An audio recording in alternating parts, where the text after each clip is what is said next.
বাউল ধর্মের সাথে ইসলামের ন্যূনতম কোনো সম্পর্ক নাই, বরং বাউল ধর্মটা কাদিয়ানির চেয়েও খতরনাক।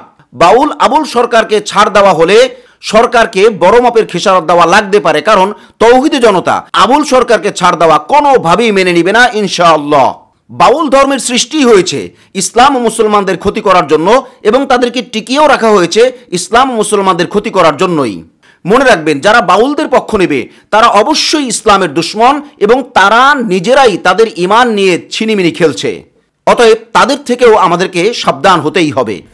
আসসালামু আলাইকুম ওয়া নাহমাদুহু ওয়া নুসাল্লি আলা রাসূলিহিল কারীম, আম্মা বাদ। সুপ্রিয় দর্শক শ্রোতা, দেশ ও প্রবাসে কাছে ও দূরে যে যেখান থেকেই আমাদেরকে দেখছেন ও শুনছেন, সকলকে আন্তরিক মোবারকবাদ জানাচ্ছি। আমি ইউসুফ মাহমুদি, এবং আপনাদের প্রত্যেককেই আমন্ত্রণ জানাচ্ছি আখলাক টিভির আজকের এই বিশেষ ভিডিও বার্তা অনুষ্ঠানে। বন্ধুরা, আজ আমরা কথা বলতে যাচ্ছি বাউল ধর্মের সাথে ইসলাম ধর্মের ন্যূনতম কোনো সম্পর্ক নাই, এবং বাউল ধর্ম কাদিয়ানির চেয়েও খতরনাক। বাউল আবুল সরকারকে মুক্তি দেওয়া হলে সরকারকে বড় মাপের খেসারত দিতে হতে পারে। মনে রাখবেন, যারাই বাউলদের পক্ষ নেবে তারাই ইসলামের দুশ্মন, এবং তারা নিজেরাই নিজেদের ঈমান নিয়ে ছিনিমিনি খেলছে। এবং আগামী জুমায় দল মত নির্বিশেষে সকল খতিব সাহেবরা এ ব্যাপারে জোরালো বক্তব্য দেবেন এবং জাতিকে উজ্জীবিত করবেন ইনশাআল্লাহ।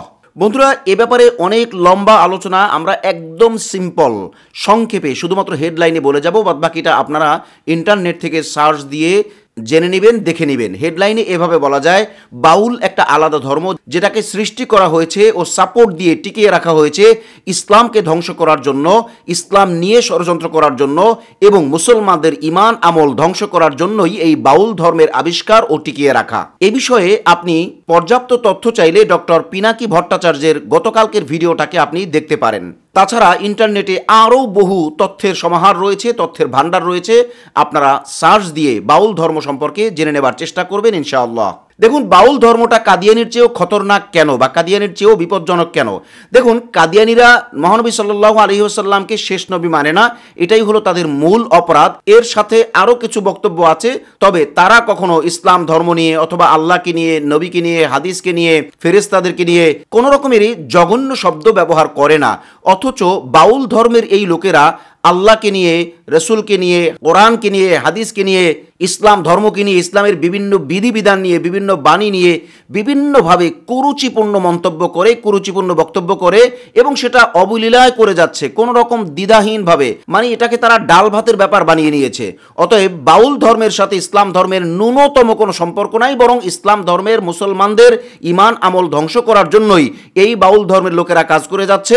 অতএব তাদেরকে আর সামনে বাড়তে দেওয়া যায় না। হ্যাঁ, তারা তাদের মতো থাকতে চাইলে কাদিয়ানিরাও যেমন আলাদাভাবে থাকার অধিকার রাখে, হিন্দু বৌদ্ধ অন্য ধর্মের মানুষেরা যেভাবে থাকার অধিকার রাখে, ওইভাবে বাউল ধর্মের লোকেরাও থাকবে। বাদ বাকি কখনোই তারা ইসলাম নিয়ে জঘন্য কোনো মন্তব্য করবে, এটাকে এদেশের জনগণ কখনোই বরদাস্ত করবে না ইনশাআল্লাহ। এক্ষেত্রে তাওহীদি জনতা শরীরের সবটুকু রক্ত দিয়ে হলেও প্রতিবাদ করবে ইনশাআল্লাহ। একটা বিষয় সবাই খেয়াল করেছেন কি, এই যে বামেরা, নাস্তিকেরা, মুরতাদেরা, ধর্মবিদ্বেষীরা এখন বাউলদের সাথে সংঘবদ্ধ হয়েছে। কারণ কি, তাদের রাজনীতিটা, অর্থাৎ বামেদের রাজনীতিটাই হলো বিভিন্ন সরকারকে, বিভিন্ন দলকে, বিভিন্ন হাই প্রোফাইলওয়ালা ব্যক্তির কান্দে বন্দুক রেখা তারা তাদের কাম সারার চেষ্টা করে, অর্থাৎ বিভিন্ন সরকারকে তারা ব্যবহার করে ইসলামের বিরুদ্ধে।